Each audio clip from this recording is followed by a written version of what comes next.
I'd like to tell you about the strangest secret in the world. Some years ago, the late Nobel Prize-winning Dr. Albert Schweitzer was being interviewed in London, and a reporter asked him, "Doctor, what's wrong with men today?" And the great doctor was silent a moment, and then he said, "Men simply don't think." It's about this that I want to talk with you.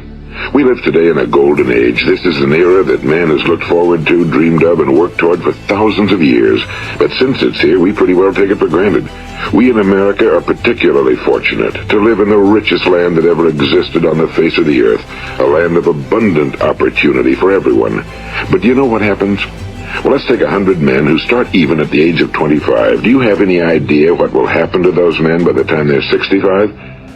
These 100 men who all start even at the age of 25 believe they're going to be successful. If you ask any one of these men if he wanted to be a success, he'd tell you he did. And you'd notice that he was eager toward life, that there was a certain sparkle to his eye, an erectness to his carriage, and life seemed like a pretty interesting adventure to him. But by the time they're 65, 1 will be rich. 4 will be financially independent. 5 will still be working. 54 will be broke. Now think a moment. Out of the 100, only 5 make the grade. Now why do so many fail? What has happened to the sparkle that was there when they were 25? What's become of the dreams, the hopes, the plans? And why is there such a large disparity between what these men intended to do and what they actually accomplished? When we say about 5% achieve success, we have to define success. And here's the best definition I've ever been able to find. Success is the progressive realization of a worthy ideal. If a man is working toward a predetermined goal and knows where he's going, that man is a success. If he's not doing that, he's a failure. Success is the progressive realization of a worthy ideal. Rollo May, the distinguished psychiatrist, wrote a wonderful book called Man's Search for Himself. And in this book he says, the opposite of courage in our society is not cowardice. It is conformity. And there you have the trouble today. It's conformity, people acting like everyone else without knowing why, without knowing where they're going. Now think of it. In America right now, there are over 18 million people 65 years of age and older. And most of them are broke. They're dependent on someone else for life's necessities. Now, we learn to read by the time we're 7. We learn to make a living by the time we're 25. Usually by that time, we're not only making a living, we're supporting a family. And yet, by the time we're 65, we haven't learned how to become financially independent in the richest land that has ever been known. Why? We conform. And the trouble is that we're acting like the wrong percentage group, the 95 who don't succeed. Now, why do these people conform? Well, they really don't know. These people believe that their lives are shaped by circumstances, by things that happen to them, by exterior forces. They're outer-directed people. A survey was made one time that covered a lot of men, working men, and these men were asked, "Why do you work? Why do you get up in the morning?" 19 out of 20 had no idea. If you ask them, they'll say, well, everyone goes to work in the morning, and that's the reason they do it, because everyone else is doing it. Now let's get back to our definition of success. Who succeeds? The only person who succeeds is the person who is progressively realizing a worthy ideal. He's the person who says, I'm going to become this, and then begins to work toward that goal. I'll tell you who the successful people are. A success is the school teacher who's teaching school because that's what he or she wants to do. The success is the woman who's a wife and mother because she wanted to become a wife and mother and is doing a good job of it. The success is the man who runs the corner gas station because that was his dream. That's what he wanted to do. The success is the successful salesman who wants to become a top-notch salesman and grow and build with his organization. A success is anyone who is doing deliberately a predetermined job because that's what he decided to do deliberately. But only 1 out of 20 does that. That's why today there isn't really any competition unless we make it for ourselves. Instead of competing, all we have to do is create. You know, for 20 years, I looked for the key which would determine what would happen to a human being. Was there a key I wanted to know which would make the future a promise that we could foretell to a large extent? Was there a key that would guarantee a person's becoming successful if he only knew about it and knew how to use it? Well, there is such a key, and I've found it. Have you ever wondered why so many men work so hard and honestly without ever achieving anything in particular, and others don't seem to work hard and yet seem to get everything? They seem to have the magic touch. You've heard them say that about someone. Everything he touches turns to gold. And have you ever noticed that a man who becomes successful tends to continue to become successful? And on the other hand, have you noticed how a man who's a failure tends to continue to fail? Well, it's because of goals. Some of us have goals, some don't. People with goals succeed because they know where they're going. It's that simple. Think of a ship leaving a harbor, and think of it with the complete voyage mapped out and planned. The captain and crew know exactly where it's going and how long it'll take. It has a definite goal. Now, 9,999 times out of 10,000, it will get to where it started out to get. Now let's take another ship, just like the first, only let's not put a crew on it or a captain at the helm. Let's give it no aiming point, no goal, no destination. We just start the engines and let it go. I think you'll agree with me that if it gets out of the harbor at all, it will either sink or wind up on some deserted beach, a derelict. It can't go anyplace because it has no destination and no guidance, and it's the same with a human being. Take the salesman, for example. There's no other person in the world today with the future of a good salesman. Selling is the world's highest paid profession, if we're good at it, and if we know where we're going. Every company needs top-notch salesmen, and they reward those men. The sky's the limit for them. But how many can you find? Someone once said the human race is fixed, not to prevent the strong from winning, but to prevent the weak from losing. The American economy today can be likened to a convoy in time of war. The entire economy is slowed down to protect its weakest link, just as the convoy had to go at the speed that would permit its slowest vessel to remain in formation. That's why it's so easy to make a living today. It takes no particular brains or talent to make a living and support a family today. So we have a plateau of so-called security, if that's what a person's looking for. But we do have to decide how high above this plateau we want to aim. Now let's get back to the strangest secret in the world, the story that I wanted to tell you today. Why do men with goals succeed in life and men without them fail?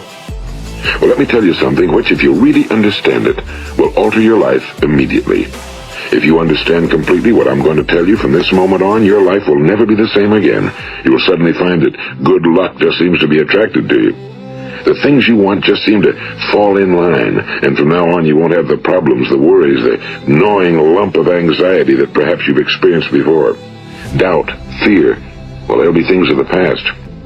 Here's the key to success, and the key to failure. We become what we think about. Now let me say that again.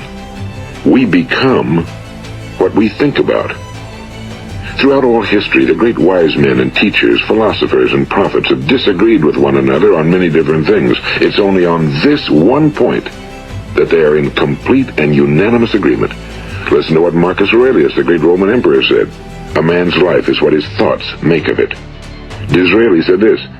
Everything comes if a man will only wait. I've brought myself by long meditation to the conviction that a human being with a settled purpose must accomplish it, and that nothing can resist a will that will stake even existence for its fulfillment. Ralph Waldo Emerson said this, a man is what he thinks about all day long. William James said, the greatest discovery of my generation is that human beings can alter their lives by altering their attitudes of mind. And he also said, we need only in cold blood act as if the thing in question were real, and it will become infallibly real by growing into such a connection with our life that it will become real. It will become so knit with habit and emotion that our interest in it will be those which characterize belief. And he also said, if you only care enough for a result, you will almost certainly attain it. If you wish to be rich, you will be rich. If you wish to be learned, you will be learned. If you wish to be good, you will be good. Only you must then really wish these things and wish them exclusively, and not wish at the same time 100 other incompatible things just as strongly. In the Bible you read in Mark 9:23, if thou canst believe, all things are possible to him that believeth. My old friend Dr. Norman Vincent Peale put it this way, this is one of the greatest laws in the universe. Fervently do I wish I had discovered it as a very young man. It dawned upon me much later in life, and I found it to be one of the greatest, if not my greatest discovery outside of my relationship to God. The great law, briefly and simply stated, is that if you think in negative terms, you will get negative results. If you think in positive terms, you will achieve positive results. That is the simple fact, he went on to say, which is at the basis of an astonishing law of prosperity and success. In 3 words, believe and succeed. William Shakespeare put it this way: our doubts are traitors and make us lose the good we oft might win by fearing to attempt. George Bernard Shaw said, people are always blaming their circumstances for what they are. I don't believe in circumstances. The people who get on in this world are the people who get up and look for the circumstances they want, and if they can't find them, make them. Well, it's pretty apparent, isn't it? And every person who discovered this for a while believed that he was the first one to work it out. We become what we think about. Now, it stands to reason that a person who's thinking about a concrete and worthwhile goal is going to reach it, because that's what he's thinking about, and we become what we think about. Conversely, the man who has no goal, who doesn't know where he's going, and whose thoughts must therefore be thoughts of confusion and anxiety and fear and worry, becomes what he thinks about. His life becomes one of frustration and fear and anxiety and worry. And if he thinks about nothing, he becomes nothing.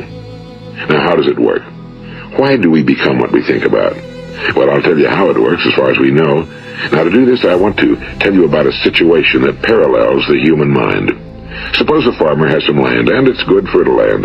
Now, the land gives the farmer a choice. He may plant in that land whatever he chooses. The land doesn't care. It's up to the farmer to make the decision. Now, remember, we're comparing the human mind with the land because the mind, like the land, doesn't care what you plant in it. It will return what you plant, but it doesn't care what you plant. Now let's say that the farmer has 2 seeds in his hand. One is a seed of corn, the other is nightshade, a deadly poison. He digs 2 little holes in the earth and he plants both seeds, one corn, the other nightshade.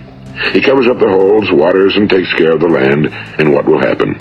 Invariably the land will return what's planted. As it's written in the Bible, as ye sow, so shall ye reap. Now remember, the land doesn't care. It'll return poison in just as wonderful abundance as it will corn. So up come the 2 plants, one corn, one poison. Now, the human mind is far more fertile, far more incredible and mysterious than the land, but it works the same way. It doesn't care what we plant. Success, failure. A concrete, worthwhile goal, or confusion. Misunderstanding, fear, anxiety, and so on. But what we plant, it must return to us. You see, the human mind is the last great unexplored continent on Earth. It contains riches beyond our wildest dreams. It will return anything we want to plant. Now, you might say, well, if that's true, why don't people use their minds more? Well, I think they figured out an answer to that one, too. Our mind comes as standard equipment at birth. It's free, and things that are given to us for nothing we place little value on. Things that we pay money for, we value. The paradox is that exactly the reverse is true. Everything that's really worthwhile in life came to us free. Our minds, our souls, our bodies, our hopes, our dreams, our ambitions, our intelligence, our love of family and children and friends and country, all these priceless possessions are free. But the things that cost us money are actually very cheap and can be replaced at any time. A good man can be completely wiped out and make another fortune. He can do that several times. Even if our home burns down, we can rebuild it. But the things we got for nothing, we can never replace. The human mind isn't used because we take it for granted. Familiarity breeds contempt. It can do any kind of job we assign to it, but generally speaking, we use it for little jobs instead of big, important ones. Universities have proved that most of us are operating on about 10% or less of our abilities. So decide now, what is it you want? Plant your goal in your mind. It's the most important decision you ever make in your entire life. What is it you want? Do you want to be an outstanding salesman? A better worker at your particular job? Do you want to go places in your company? In your community? Do you want to get rich? All you've got to do is plant that seed in your mind, care for it, work steadily toward your goal, and it will become a reality. It not only will, there's no way that it cannot. You see, that's a law, like the laws of Sir Isaac Newton, the laws of gravity. If you get on top of a building and jump off, you'll always go down. You'll never go up, and it's the same with all the other laws of nature. They always work. They're inflexible. Think about your goal in a relaxed, positive way. Picture yourself in your mind's eye as having already achieved this goal. See yourself doing the things you will be doing when you've reached your goal. Ours has been called the phenobarbital age, the age of ulcers and nervous breakdowns and tranquilizers. At a time when medical research has raised us to a new plateau of good health and longevity, far too many of us worry ourselves into an early grave trying to cope with things in our own little personal ways without learning a few great laws that will take care of everything for us. These things we bring on ourselves through our habitual way of thinking. Every one of us is the sum total of his own thoughts. He is where he is because that's exactly where he really wants to be, whether he'll admit that or not. Each of us must live off the fruit of his thoughts in the future, because what you think today and tomorrow, next month and next year, will mold your life and determine your future. You're guided by your mind. I remember one time I was driving through eastern Arizona, and I saw one of those giant earth-moving machines roaring along the road at about 35 miles an hour with what looked like 30 tons of dirt in it. A tremendous, incredible machine, and there was a little man perched way up on top with the wheel in his hands guiding it. And as I drove along, I was struck by the similarity of that machine to the human mind. Just suppose you're sitting at the controls of such a vast source of energy. Are you going to sit back and fold your arms and let it run itself into a ditch? Or are you going to keep both hands firmly on the wheel and control and direct this power to a specific, worthwhile purpose? It's up to you. You're in the driver's seat. You see, the very law that gives us success is a two-edged sword. We must control our thinking. The same rule that can lead a man to a life of success, wealth, happiness, and all the things he ever dreamed of for himself and his family. That very same law can lead him into the gutter. It's all in how he uses it, for good or for bad. This is the strangest secret in the world. Now, why do I say it's strange, and why do I call it a secret? Actually, it isn't a secret at all. It was first promulgated by some of the earliest wise men, and it appears again and again throughout the Bible, but very few people have learned it, understand it. That's why it's strange, and why for some equally strange reason it virtually remains a secret. I believe that you could go out and walk down the main street of your town and ask one man after another what the secret of success is, and you probably wouldn't run into one man in a month who could tell you. Now, this information is enormously valuable to us if we really understand it and apply it. It's valuable to us not only for our own lives, but the lives of those around us, our families, employees, associates, and friends. Life should be an exciting adventure. It should never be a bore. A man should live fully, be alive. He should be glad to get out of bed in the morning. He should be doing a job he likes to do because he does it well. One time I heard Grove Patterson, the great late editor-in-chief of the Toledo Daily Blade, make a speech, and as he concluded his speech, he said something I've never forgotten. He said, "My years in the newspaper business have convinced me of several things. Among them, that people are basically good, and that we came from someplace, and we're going someplace. So we should make our time here an exciting adventure. The architect of the universe didn't build a stairway leading nowhere." And the greatest teacher of all, the carpenter from the plains of Galilee, gave us the secret time and time again. As ye believe, so shall it be done unto you. I've explained the strangest secret in the world and how it works. Now, on this side, I want to explain how you can prove to yourself the enormous returns possible in your own life by putting this secret to a practical test. I want you to make a test that will last 30 days. It isn't going to be easy, but if you'll give it a good try, it will completely change your life for the better. Now, back in the 17th century, Sir Isaac Newton, the English mathematician and natural philosopher, gave us the natural laws of physics, which apply as much to human beings as they do to the movement of bodies in the universe. And one of these laws is that for every action, there is an equal and opposite reaction. Simply stated, as it applies to you and me, it means we can achieve nothing without paying the price. The results of your 30-day experiment will be in direct proportion to the effort you put forth. To be a doctor, you must pay the price of long years of difficult study. To be successful in selling, and remember that each of us succeeds to the extent of his ability to sell. Selling our families on our ideas, selling education in schools, selling our children on the advantages of living the good and honest life, selling our associates and employees on the importance of being exceptional people. To, of course, the profession of selling itself. But to be successful in selling our way to the good life, we must be willing to pay the price. Now, what is that price? Well, it's many things. First, it's understanding emotionally as well as intellectually that we literally become what we think about, that we must control our thoughts if we're to control our lives. It's understanding fully that as ye sow, so shall ye reap. Second, it's cutting away all fetters from the mind and permitting it to soar as it was divinely designed to do. It's the realization that your limitations are self-imposed and that the opportunities for you today are enormous beyond belief. It's rising above narrow-minded pettiness and prejudice.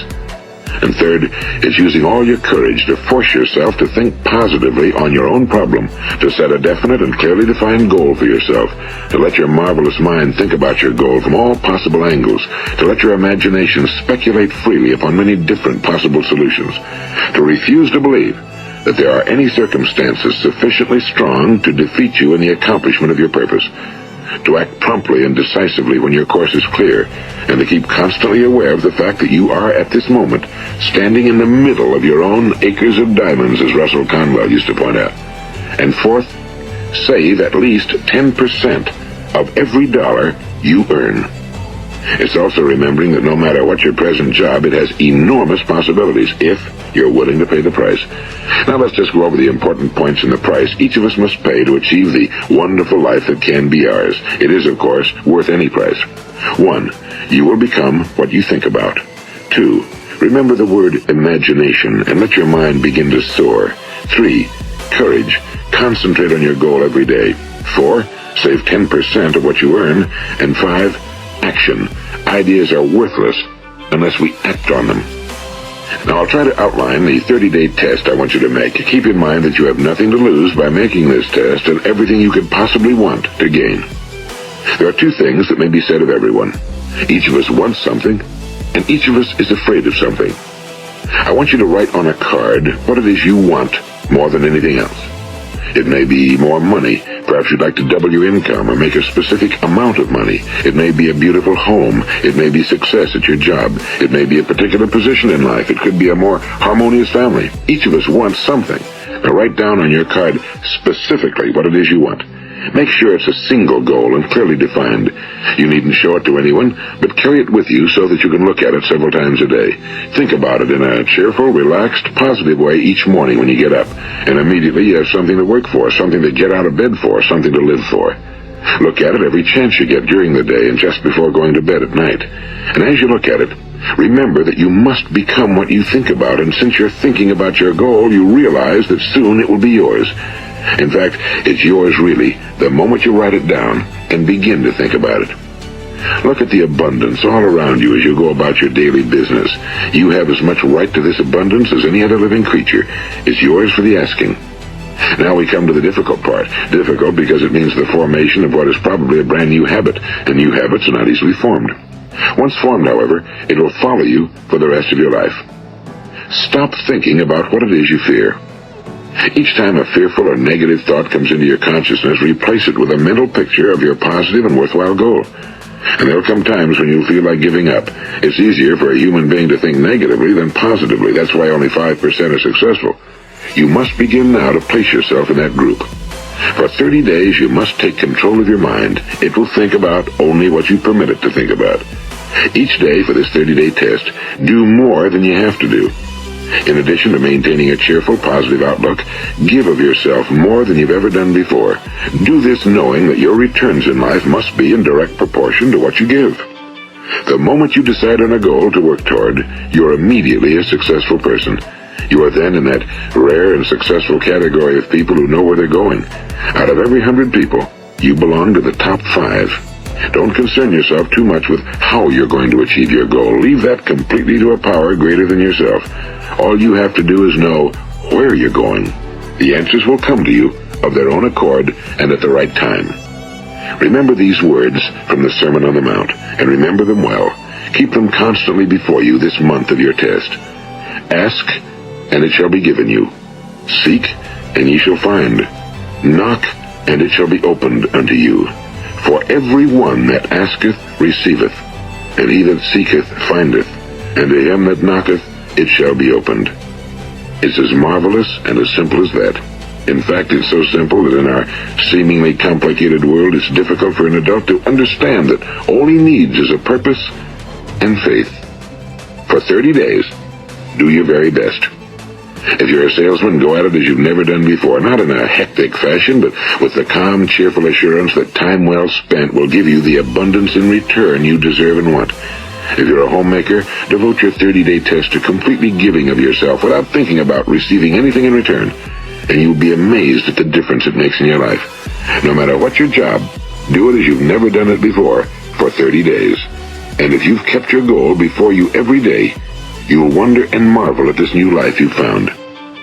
Dorothea Brand, the outstanding editor and writer, discovered it for herself and tells about it in her fine book, Wake Up and Live. Her entire philosophy is reduced to the words, act as though it were impossible to fail. She made her own test with sincerity and faith, and her entire life was changed to one of overwhelming success. Now, you make your test for 30 full days. Don't start your test until you've made up your mind to stick with it. You see, by being persistent, you're demonstrating faith. Persistence is simply another word for faith. If you didn't have faith, you'd never persist. If you should fail during your first 30 days, by that I mean suddenly find yourself overwhelmed by negative thoughts, you've got to start over again from that point and go 30 more days. Gradually, your new habit will form until you find yourself one of that wonderful minority to whom virtually nothing is impossible. And don't forget the card. It's vitally important as you begin this new way of living. On one side of the card, write your goal, whatever it may be. On the other side, write the words we've quoted from the Sermon on the Mount. Ask, and it shall be given you. Seek, and ye shall find. Knock, and it shall be opened unto you. Nothing great was ever accomplished without inspiration. See that during these crucial first 30 days, your own inspiration is kept at a peak. And above all, don't worry. Worry brings fear, and fear is crippling. The only thing that can cause you to worry during your test is trying to do it all yourself. Know that all you have to do is hold your goal before you. Everything else will take care of itself. Remember also to keep calm and cheerful. Don't let petty things annoy you and get you off course. Now, since making this test is difficult, some will say, why should I bother? Well, look at the alternative. No one wants to be a failure. No one really wants to be a mediocre individual. No one wants a life constantly filled with worry and fear and frustration. Therefore, remember that you must reap that which you sow. If you sow negative thoughts, your life will be filled with negative things. If you sow positive thoughts, your life will be cheerful, successful, and positive. Now, gradually, you will have a tendency to forget what you've heard on this recording. Play it often. Keep reminding yourself of what you must do to form this new habit. Gather your whole family around at regular intervals and listen to what's been said here. You know, most men will tell you that they want to make money without understanding the law. The only people who make money work in a mint. The rest of us must earn money. This is what causes those who keep looking for something for nothing or a free ride to fail in life. The only way to earn money is by providing people with services or products which are needed and useful. We exchange our time and our product or service for the other man's money. Therefore, the law is that our financial return will be in direct proportion to our service. Now, success is not the result of making money. Making money is the result of success, and success is in direct proportion to our service. Most people have this law backwards. They believe that you're successful if you earn a lot of money. The truth is that you can only earn money after you're successful. It's like the story of the man who sat in front of the stove and said to it, give me heat, and then I'll add the wood. How many men and women do you know, or do you suppose there are today, who take the same attitude toward life? There are millions. We've got to put the fuel in before we can expect heat. Likewise, we've got to be of service first before we can expect money. Don't concern yourself with the money. Be of service, build, work, dream, create. Do this and you'll find there's no limit to the prosperity and abundance that will come to you. Prosperity, is founded upon a law of mutual exchange. Any person who contributes to prosperity must prosper in turn himself. Sometimes the return will not come from those you serve, but it must come to you from someplace, because that's the law. For every action, there is an equal and opposite reaction. As you go daily through your 30-day test period, remember that your success will always be measured by the quality and quantity of service you render, and money is a yardstick for measuring this service. No man can get rich himself unless he enriches others. Now, there are no exceptions to a law. You can drive down any street in America and from your car estimate the service that's being rendered by the people living on that street. Had you ever thought of this yardstick before? It's interesting. Some, like ministers and priests and other devoted people, measure their returns in the realm of the spiritual, but again, their returns are equal to their service. Once this law is fully understood, any thinking person can tell his own fortune. If he wants more, he must be of more service to those from whom he receives his return. If he wants less, he has only to reduce his service. This is the price you must pay for what you want. If you believe you can enrich yourself by deluding others, you can end only by deluding yourself. It may take some time, but just as surely as you breathe, you'll get back what you put out. Don't ever make the mistake of thinking you can avert this. It's impossible. The prisons and the streets where the lonely walk are filled with people who tried to make new laws just for themselves. We may avoid the laws of man for a while, but there are greater laws that cannot be broken. An outstanding medical doctor recently pointed out 6 steps that will help you realize success. 1. Set yourself a definite goal. 2. Quit running yourself down. 3. Stop thinking of all the reasons why you cannot be successful and instead think of all the reasons why you can. 4. Trace your attitudes back through your childhood and try to discover where you first got the idea you couldn't be successful, if that's the way you've been thinking. 5. Change the image you have of yourself by writing out a description of the person you would like to be. And 6. Act the part of the successful person you have decided to become. The doctor who wrote those words is a noted West Coast psychiatrist, Dr. David Harold Fink. Do what the experts since the dawn of recorded history have told you you must do. Pay the price by becoming the person you want to become. It's not nearly as difficult as living unsuccessfully. Make your 30-day test, then repeat it again, and each time it will become more a part of you until you'll wonder how you could ever have lived any other way. Live this new way and the floodgates of abundance will open and pour over you more riches than you may have dreamed existed. Money? Yes, lots of it. But what's more important, you'll have peace. You'll be in that wonderful minority who lead calm, cheerful, successful lives. Start today. You have nothing to lose, but you have a whole life to win. This is Earl Nightingale, and thank you.